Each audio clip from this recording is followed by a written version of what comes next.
Hi, ladies and gentlemen. We are looking at page 5 of our notes on comparing functions. This is the first of 2 days of discussing comparing functions. So let's take a look at our first example that we have shown right here.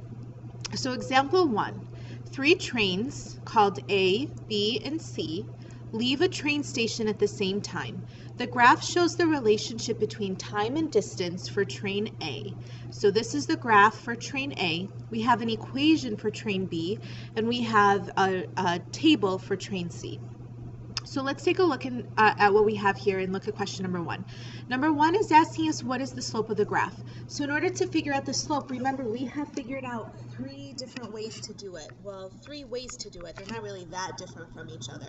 So we can say the change in y over the change in x, which is the same thing as saying rise over run, which is also another way of just finding the change in the y by subtracting the y values and the change in the x by subtracting your x values. So to find the change in y, you need a beginning point and you need an ending point. So I'm going to start here and I'm going to end right here. Okay, so if I were to look at this right here, I would draw in my slope triangle, if you remember our slope triangles from way back in the day.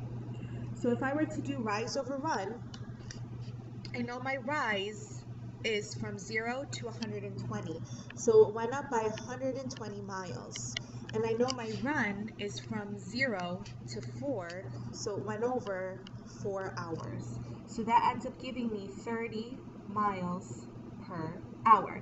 And you remember, you always have to label in your units. So the slope of our graph right here is 120 miles in 4 hours, which is 30 miles per hour.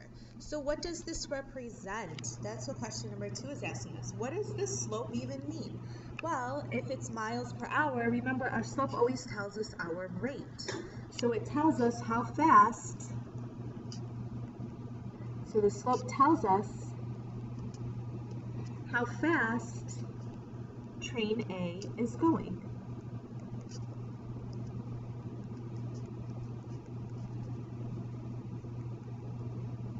And again, if you take a look at this right here, train A is going 30 miles per hour, and it started off at 0. So this started at 0, which means that it started right at the train station, right at the beginning. So let's take a look at question number 3. Number 3 says the relationship between time and distance for train B is given by the equation above. So let's take a look at our equation above and see what it says. So it says y equals 45x, where x represents hours and y represents miles. Find the slope m. So right here, remember the general equation of a line is y equals mx plus b. So our m value here is 45, all right? That's not a negative 45, it just showed up a little bit in a strange way. This should be 45. So our m is 45 right here. So that means that train B is going 45 miles per hour.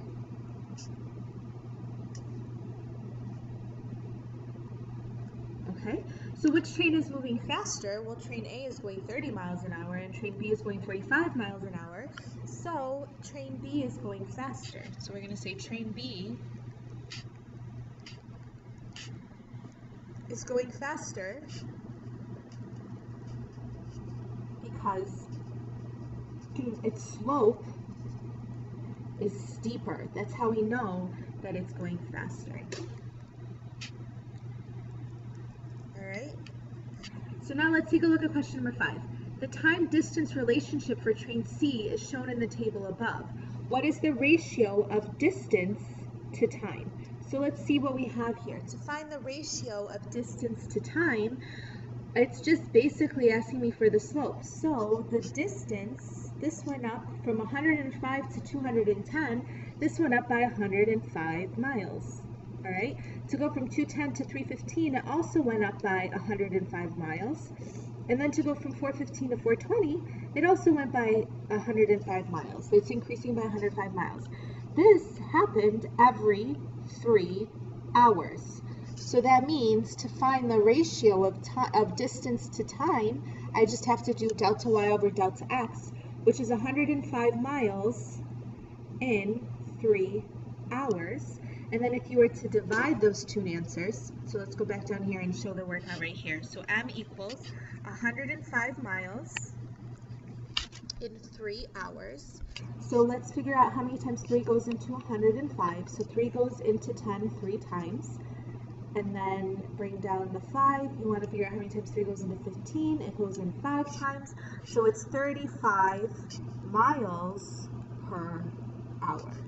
Okay, again, the unit for your slope is very key. So then it says compare the speed of train C to the speeds of train A and B. So the speed of train C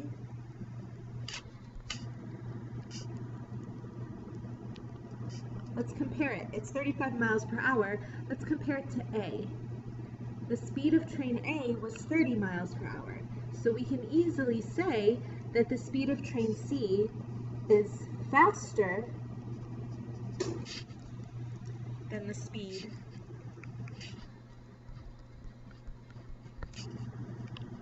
of train A. And then let's look at the speed of train B. B is going 45 miles per hour. C is going 35 miles per hour. So the train C is going to be going slower than train B, but is slower than train B.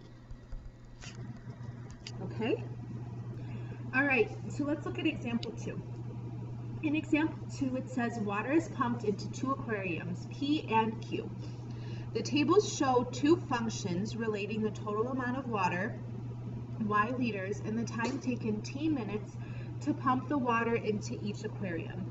So right here, aquarium P is given here and aquarium Q is given right here. We are going to write a function. Question number 1 says to write an algebraic equation to represent each function. So the first thing I'm going to do is determine, is this even a linear function or not? So we need to see if it's even linear or not to begin with. So let's see. This goes up by 50. This goes up by 5. This goes up by 100. This goes up by 10. And this goes up by 100. And this also goes up by 10. So let's see. We've got change in Y is 50 liters for every 5 minutes, which is 10 liters per minute.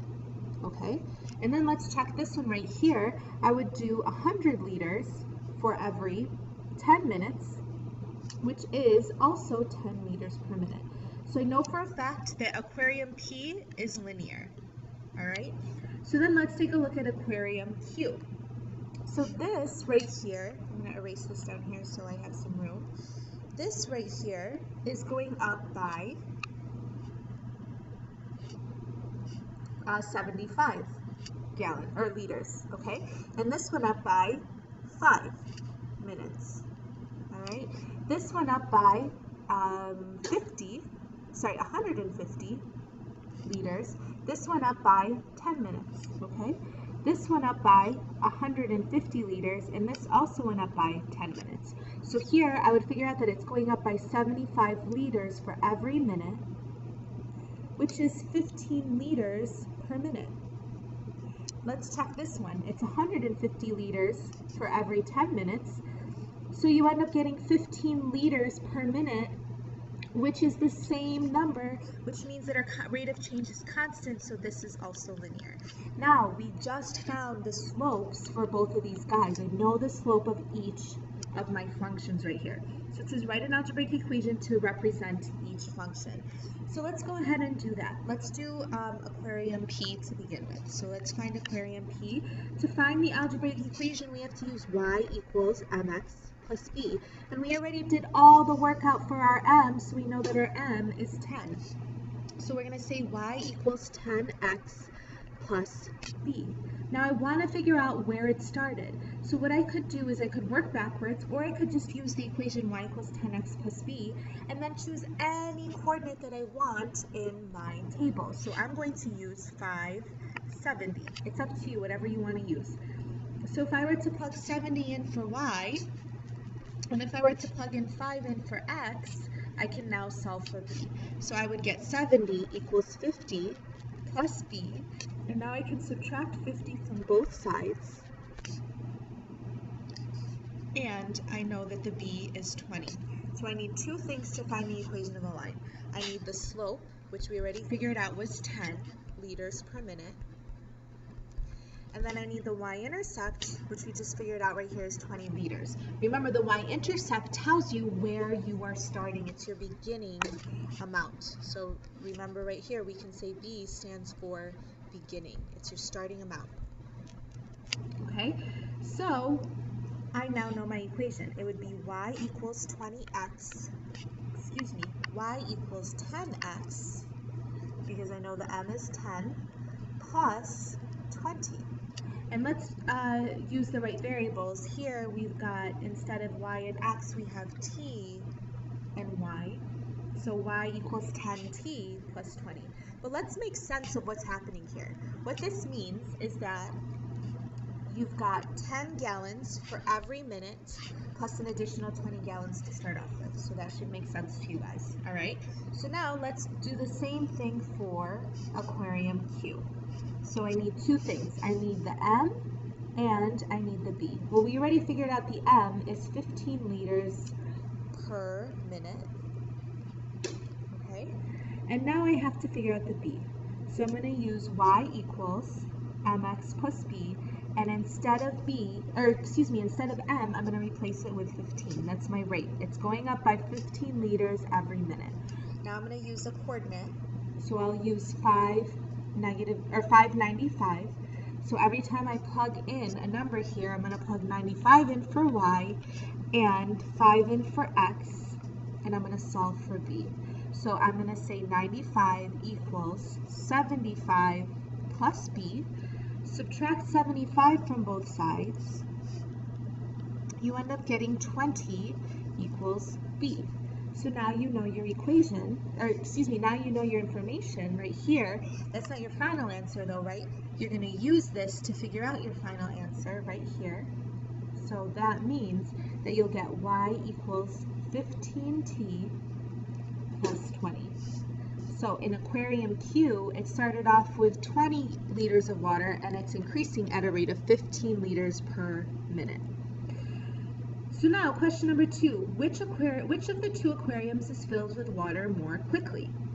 So aquarium P is being filled up at a rate of 10 liters per minute, right? We already figured that out right here. And aquarium Q is being filled up at a rate of 15 liters per minute. So you should be able to conclude that aquarium Q is filled with water, and we'll say H2O, with water more quickly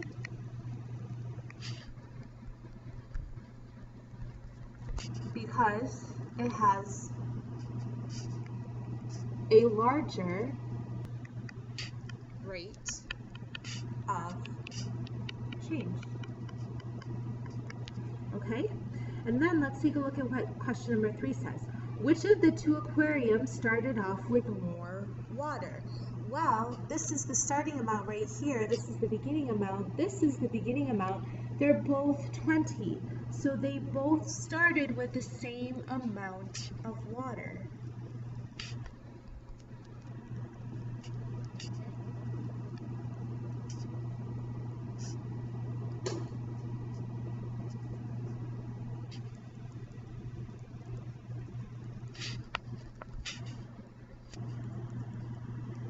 And you know, because they have the same y-intercept. Because again, your y-intercept will always tell you your starting amount. All right?